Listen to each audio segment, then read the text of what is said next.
The CCP are censoring Japanese performers in China. Yeah, I saw they're doing BDS to Japan right now over Japan's statements on Taiwan. The new right-wing Japanese PM said that they would militarily involve themselves with Taiwan, and that was obviously like a major no-no. I think technically, wait, what are you doing? Oh, watch out. Technically, in 1945, the entire, when it was technically in 1945, pre end of the Civil War, I think it was like that story was blown up on my trip. Exactly. It was Taiwan was a part of the ROC, and then the official recognition came with Nixon and Kissinger for PRC, People's Republic of China, mainland China.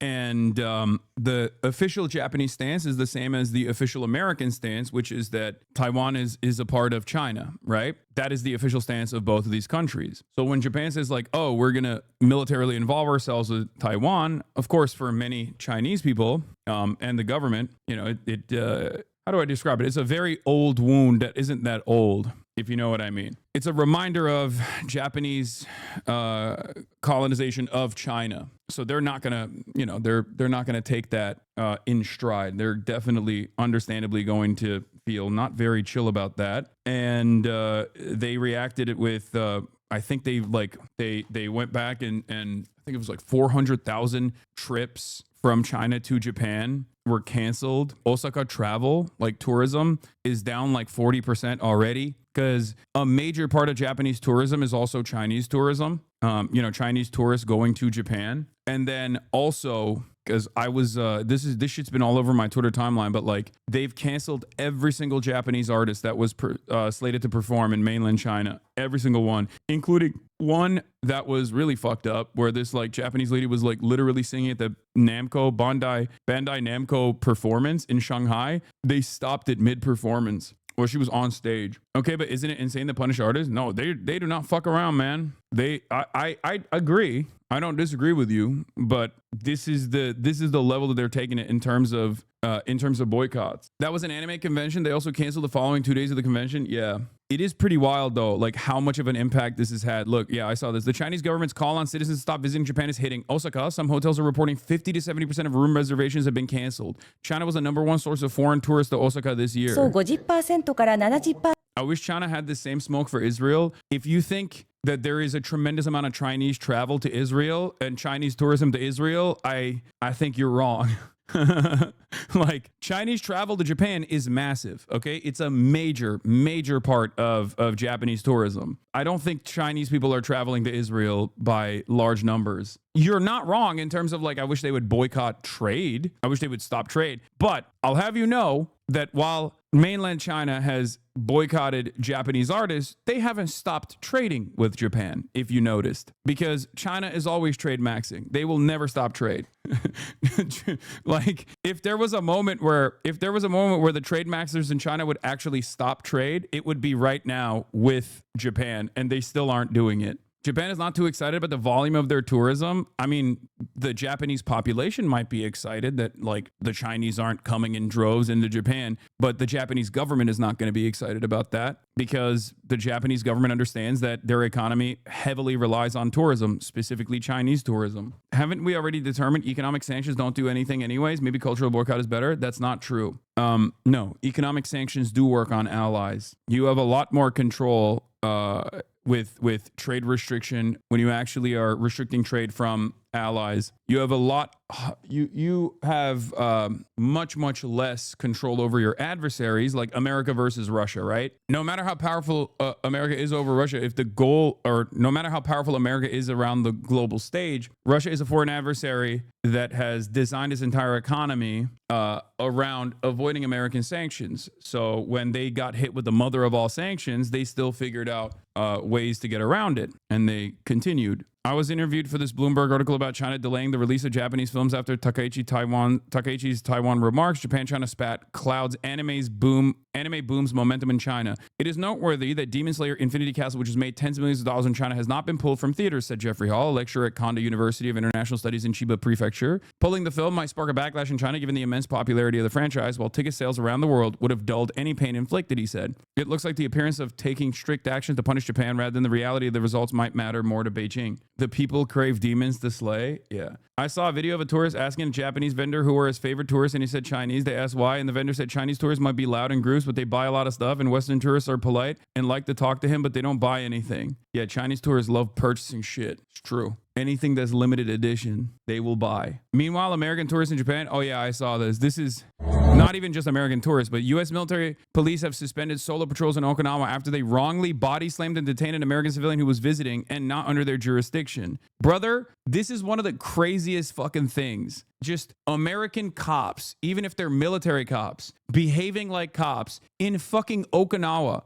Illegally, by the way. Like, this is not their jurisdiction. Military police is not supposed to be, first of all, patrolling the streets of Japan. And the only time where they're supposed to be operating off base is if they're trying to rein in, I don't know, like a drunk Marine or something, right? And even then, it's supposed to be handled by the Japanese police, and then the military police comes in after the fact. There is like some strict restrictions about this because, like, otherwise, are you actually technically colonizing? What is your ousting position on Taiwan? I haven't been there. If you made it clear many times, I am in favor of whatever the Taiwanese people want to do. And from what I understand, the overwhelmingly popular position, especially currently, has been to not rock the boat, status quo. Status quo in the direction of independence obviously is higher, but status quo for now and then potentially independence in the future is the highest ranking. But the highest ranking is always status quo, just status quo. Like, continuing with current status quo is the highest ranking position in Taiwan, and that is obviously understandable considering that they just don't want like instability. There are many people in Taiwan. First of all, people in Taiwan are also, Chinese. They're Chinese, right?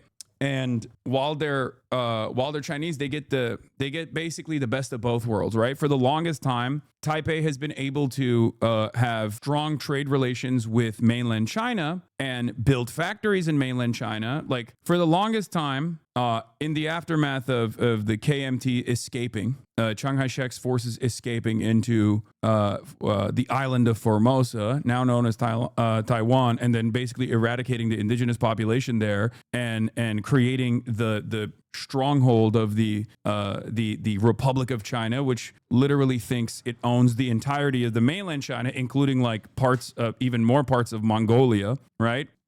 Which was, in the beginning. The KMT's current position is actually normalizing relations with China as opposed to moving in the direction of America. The other party that won in the last elections is the CIA-backed, America-backed party, and they are very much anti-normalizing relations with China. Having said that, however, for the longest time, Taiwan has been able to take advantage, the DPP. Taiwan has been able to take advantage of being a like Western base, basically, for American interests in terms of encircling China, and therefore have had great trade relations with America, and also have been able to develop tremendously with American investment while simultaneously building factories in China and having good manufacturing relations in China, in mainland China. So they were able to win the best of both worlds.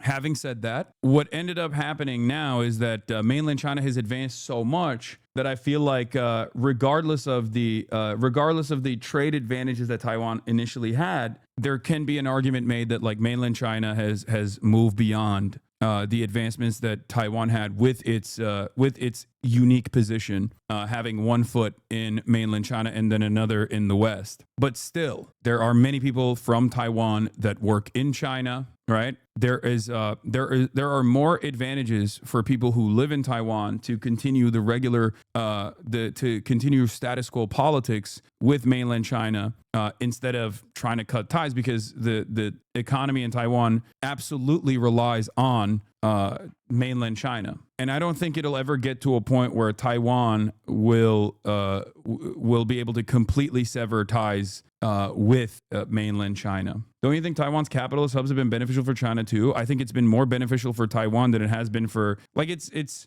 in terms of like economic gains. I think it's far more beneficial for Taiwan than it is for mainland China in general. It's infinitely better for mainland China for Taiwan to just be a part of China completely, not even like a two systems style, but just like straight up a part of the mainland. China's interests in Taiwan are entirely national security related, and maybe also like, you know, some nationalistic points of view as well. They're like, oh, these guys are Chinese, but the highest priority for the CPC there is obviously they don't want a fucking military base on this island that's like 100 kilometers off the coastline. An American military base with American weapons 100 kilometers off the coastline of mainland China. Wait, so is it like Hong Kong? No, it's different than Hong Kong, technically. It's different than Hong Kong in some ways because Hong Kong is on a lease agreement, and it was a colonial outpost, just like Macau was Portuguese. Hong Kong is British, right? But both Macau and Hong Kong are a part of one country, two systems, where despite the fact that since 1997, unification efforts have started. They are still, as we saw personally in Hong Kong, governed in a Western style, right? They're governed by they have, you know, British outlets. They drive on the right side of the road, right? Like they have it's you know, you need a visa. You can do visa-free travel to Hong Kong still from the West, but you can't do that for China unless you get like a 10-day transit visa, right? So yeah, more like on the wrong side of the road. Yes, the left side, whatever. The steering wheel is in the right side of the car. Those who support Taiwan independence may not realize that neither the United States nor Japan, Taiwan's closest allies, recognize Taiwan as a country and have not established diplomatic relations with it. Is quite ironic. Yeah, but it's called strategic ambiguity, as in America will supply weapons for defense for Taiwan, while simultaneously, on paper, they do not recognize Taiwan as an independent nation state.